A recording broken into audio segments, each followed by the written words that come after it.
ଜୟ ଜଗନ୍ନାଥ, ଜୟ ଶ୍ରୀରାମ, ଜୟ ସନାତନ ଧର୍ମ। ବନ୍ଧୁଗଣ, ମୁଁ ଆଜି ମର୍ଣ୍ଣିଂ ୱାର୍କ କରିବା ସମୟରେ ବିଜେପି ନଗର ପାର୍କରେ, ବିଜେପି କଲେଜ ପାଖ, ସେଠି ଗୋଟେ ଏପରି ସିଚୁଏସନ ଫେସ୍ କଲି। କଣ ଫେସ୍ କଲି? ଗୋଟେ ପିଲାଟେ ମିନିମମ୍ 32 ବର୍ଷ ଖଣ୍ଡେ ହବ, 30-32 ବର୍ଷ। ସେ ବ୍ରାହ୍ମଣ ମାନଙ୍କୁ ବହୁତ ଶୋଧିଥାଏ। ଗୋଟେ ବ୍ରାହ୍ମଣ ସେପଟେ ଗଲା, ତାକୁ ବହୁତ ଶୋଧିଲା, ଇଆଡୁ ସିଆଡୁ ବହୁତ ବହୁତ କଥା କହିଲା। ମୁଁ ଯୋଉ ୱାର୍ଡ ଗୁରା କହିପାରିବି ନାହିଁ। ମୁଁ କହିଲି, ଆରେ ବାବା, କାହିଁ ତମେ ବ୍ରାହ୍ମଣ ଶୋଧୁଛ? ବ୍ରାହ୍ମଣ କଣ ସମସ୍ତେ ଖରାପ? କେତେ ବ୍ରାହ୍ମଣ ମଧ୍ୟ ଭଲ ଅଛନ୍ତି, ଭଲ ବେଦ ପାଠ ପଢନ୍ତି, ଭଲ ପୂଜା ପାଠ କରନ୍ତି। ନାଇଁ, ସମସ୍ତେ ସେଇଭଳି ବହୁତ ଖରାପ ୱାର୍ଡରେ କହିଲା। ତାପରେ କହୁ କହୁ ହିନ୍ଦୁ ଧର୍ମକୁ ଗାଳି ଦେଲା, ବହୁ ଭଗବାନଙ୍କୁ ମଧ୍ୟ ଗାଳି ଦେଲା। ସବୁ ଭୁବନେଶ୍ୱରରେ ବହୁ ଗୋଟେ ପ୍ରତିଷ୍ଠିତ ମନ୍ଦିର ଏବଂ ଯେତେ ଯୁଆଡେ ଅଛି ଇଆଡୁ ସିଆଡୁ ବ୍ୟବହାର ଖରାପ କଲା।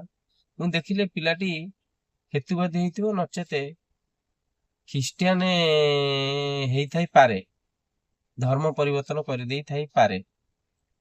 ମୁଁ ଭାବିଲି, ମୁଁ କହିଲି କଣ ଏ ବେକାରିଆ ଲୋକଙ୍କ ସହିତ ଯୁକ୍ତି କରି କିଛି ଲାଭ ନାହିଁ। କିନ୍ତୁ ମୁଁ ତାକୁ ଗୋଟେ ପ୍ରଶ୍ନ କଲି, ବାବା, ତମର ବାପା ମା ମରିଗଲା ପରେ ତମେ ଶ୍ରାଦ୍ଧ ଦବ ନା ନାଇଁ? ସେ କହିଲା, ନା, ମୁଁ ଦେବି ନାହିଁ। କହିଲି, କାହିଁକି? ନା ନା, ବାପା ମାଙ୍କୁ ବଞ୍ଚିଥିଲା ପରେ ଖାଇବାକୁ ଦବା କଥା, ପରେ କଣ ଶ୍ରାଦ୍ଧ ଦବ? ମୁଁ କହିଲି, ଆରେ ବାପା, ବଞ୍ଚିଥିଲା ପରେ ତ ଆମେ ଖାଇବାକୁ ସମସ୍ତେ ଦଉଛେ, ତାଙ୍କୁ ସମ୍ମାନ ଦଉଛେ, କାହିଁକି ନା ବଞ୍ଚିଥିଲା ବେଳେ ସେମାନେ ଜୀବନ୍ତ ଭଗବାନ, ତାଙ୍କୁ ସମ୍ମାନ ଦବା ଉପଯୁକ୍ତ। ଏବଂ ଗଲା ପରେ ଯାହା ଆମର ସଂସ୍କୃତି, ଯାହା ହିନ୍ଦୁ ଧର୍ମରେ ଅଛି, ସନାତନ ଧର୍ମରେ ଅଛି, ତାର କର୍ତ୍ତବ୍ୟ ଆମେ କରିବା ନା ନା ନାଇଁ, ଆମେ କରିବୁନି।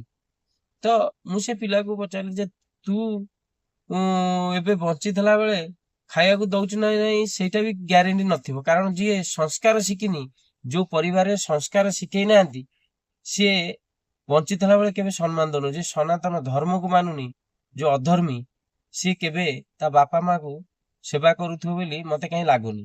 ଯଦି ଏ ଭିଡିଓ ତା ପାଖରେ ପହଞ୍ଚି ପାରେ, ତ ମତେ ଲାଗୁନି ପହଞ୍ଚିଲା ଭଳିଆ। ଯଦି ବି ପହଞ୍ଚିତେ ପାରେ, ଈଶ୍ୱର କରନ୍ତି, ଭଗବାନ କରନ୍ତି, ଜଗନ୍ନାଥ ମହାପ୍ରଭୁ କରନ୍ତି, ଏ ଭିଡିଓ ଦେଖିଥିବ ସିଏ, ମୁଁ ତାକୁ ସେଠି ଗୋଟିଏ ପ୍ରଶ୍ନ କରୁଛି, କହୁଛି, ବାବା ଦେଖେ, ତତେ ମୁଁ ଆଉ କିଛି କହିବିନି, ତୋର କେବଳ ସଂସ୍କାରର ଅଭାବ। ତୋ ବାପା ମା ତତେ ସଂସ୍କାର ଦେଇନାହାନ୍ତି। ଆଉ ଦ୍ଵିତୀୟ କଥା, ତୋ ସହିତ, ତୋ ଭଳିଆ ମୂର୍ଖ ସହିତ ମୁଁ ଯୁକ୍ତି କରିବା ସେଠି ଠିକ ନୁହେଁ। ପ୍ରଭୁ ଶ୍ରୀକୃଷ୍ଣ କହିଛନ୍ତି ଗୀତାରେ ଯେ ମୂର୍ଖଙ୍କ ସହିତ ଯୁକ୍ତି କରୁନି। ତୋ ସହିତ ଯୁକ୍ତି କରି ମୋର କିଛି ଲାଭ ନାହିଁ। ମୁଁ ସେଇଥିପାଇଁ ତତେ ଗୋଟିଏ କଥାରେ ଛିଡେଇ ଦେଲି, ତୁ ତୋ ବାପା ମାଙ୍କୁ ମଲା ପରେ ଶ୍ରାଦ୍ଧ ଦବୁ ନା ନାହିଁ। ମୁଁ ସେଇଠୁ ଜାଣିପାଇଲି ଯେ ତୁ ଗୋଟେ ଅଧର୍ମୀ, ଏବଂ ତୁ କେବେ ହିନ୍ଦୁତ୍ୱ ହେଇପାରିବୁନି, କି ତୁ ଓଡିଆ ବି ନୁହଁ। ତୁ ଗୋଟେ ଖ୍ରୀଷ୍ଟିଆନ ହେଇଥିବୁ, ଏଇଟା ଗ୍ୟାରେଣ୍ଟି। କି ହେତୁବାଦୀ ଯୋଉ ବାହାରିଛନ୍ତି ପୁଳାଏ ଅଧର୍ମୀ, ତୁ ସେଇଥିରୁ ଗୋଟେ ହେଇଥିବୁ। ଜୟ ଜଗନ୍ନାଥ, ଜୟ ଶ୍ରୀରାମ, ଜୟ ସନାତନ ଧର୍ମ।